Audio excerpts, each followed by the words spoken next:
welcome back to my channel, and as always, thanks to my subscribers. Last year, I converted this Athearn Blue Box Caboose kit into a more custom caboose for my Rio Grande layout.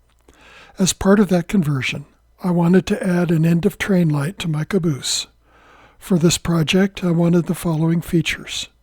First, it must receive power from the rails. I did not want to have to fool around with batteries. Second, since cabooses operate both long roof forward and short roof forward, I needed lights at both ends of the caboose. Third, I wanted to be able to turn each light on and off separately, and I did not want to use a hardware switch mounted on the caboose. Sound impossible? It's not, and here's how I did it. We'll start at the rails, because that's where the circuit begins. I looked at buying a pair of KD electrical pickup trucks, but these are expensive, $30 a pair. I already had a set of KD number 580 caboose trucks, and I really didn't want to buy more trucks. These 580 trucks come with plastic wheel sets, but I had already replaced them with Intermountain all-metal wheel sets, as I do on all of my freight cars. For electrical pickup, I fashioned two springs using leftover brass frets from a photo-etched brass kit, and I soldered a lead to the center of the springs as shown here. Then I inserted the spring in the trucks with the center of the spring on top of the truck crosspiece and the leaves of the springs under each axle. Be sure the insulated sides of the wheel sets are both on the same side of the truck. You might have to remove one wheel set to get the spring in place. When you mount the trucks to the car body, be sure you have electrical pickup on opposite rails. Now is a good time to use your multimeter to check that you have power pickup from each rail and that you do not have a short across the two rails. You might encounter metal wheel sets which are insulated on both wheels. In that case, you'll need to place a dab of conductive paint at the inside hub on one side of each wheel set. The wire I used was Northwest Shortline Super-Flex wire. This is 21 gauge and 51 strands, and it costs more than gold. But for some reason I had squirreled away a supply. The two pickup wires will run through holes in the caboose body, through holes drilled in the underframe. Now for the lighting module. I used a Light It decoder from NCE. This is a very flexible decoder which can operate up to 3 LEDs separately. It can operate as a stationary decoder, as a mobile decoder, and as an accessory decoder. I will use the Light It as a mobile decoder, and it will control two LEDs, the LED on the front and the LED on the back, and control them individually. Connect the track power wires to the Light It. One wire goes to LR and the other wire goes to RR.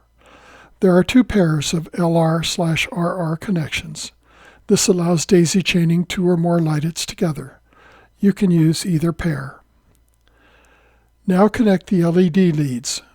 Both positive leads are connected to the +5 terminal, and the negative leads are connected to one of the three terminals labeled R, Y, or WG. Connect just one LED to any of these terminals.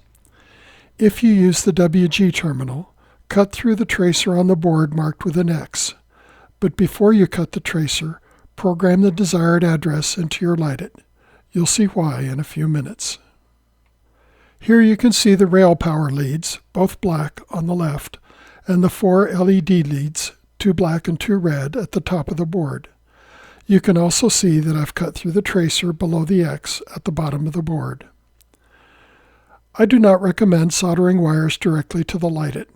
If you ever have to change out an LED, or even a Light It, a soldered connection will make replacement more difficult. I used 1¼ millimeter JST connector pairs for the LEDs. The female connector was soldered to the Light It, and the male connector was soldered to the LED. The JST connectors are keyed, so the correct polarity of the LED is assured. For the track connectors, I used these 2-pin micro-connectors from Miniatronics. The JST connectors are cheap, about 25 cents a pair.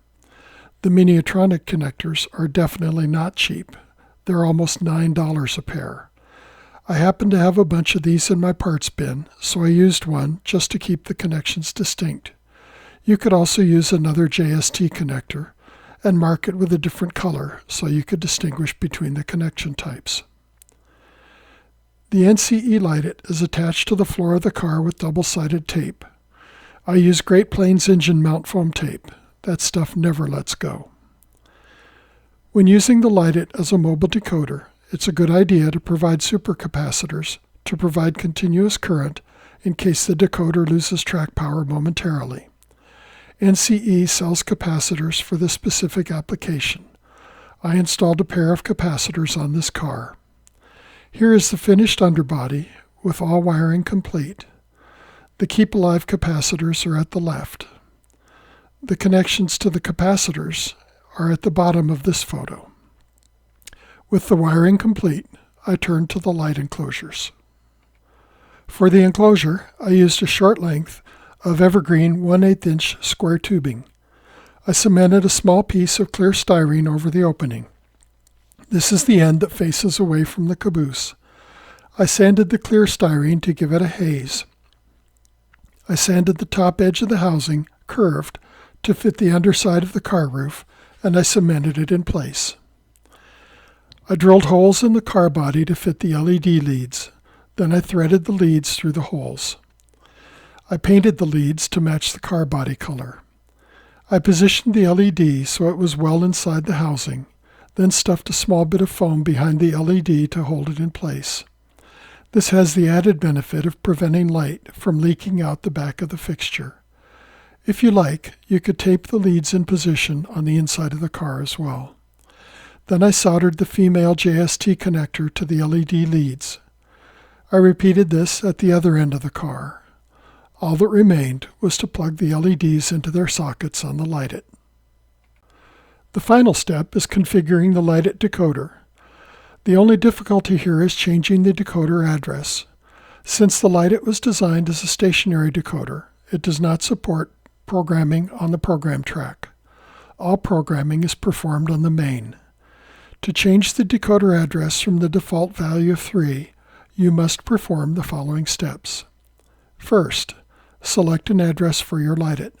Since my caboose number was 01436, I chose 1436 for my address. Second, set your throttle to the selected address. Third, with the light-it connected to track power, press the gold button on the light-it. The white onboard LED will start flashing and continue to flash for about 60 seconds, unless you've cut the onboard tracer. In that case, you'll have no indication that you are in programming mode. You'll have to take it on faith. Fourth, select Program on Main on your throttle and set CV1 to the value 1. If the LED stops flashing immediately, it has received the new address. After you have the address set, you can program the light-it CVs in the usual manner. The light-it comes with a set of instructions telling you how to use the various configuration variables. And that's it. Now you have a caboose with working end-of-train marker lamps. You can see them in action in this short video clip. To operate the lights, I simply set my throttle to locomotive number 1436, and I press F0 to toggle the long roof light on and off, or F1 to toggle the short roof light on or off. Sadly, my cheap smartphone video camera tends to wash out LED lighting, so the red light might appear in the video as yellow or even white, but in person, the light is a nice, bright red. Thanks for watching, and I'll see you next time.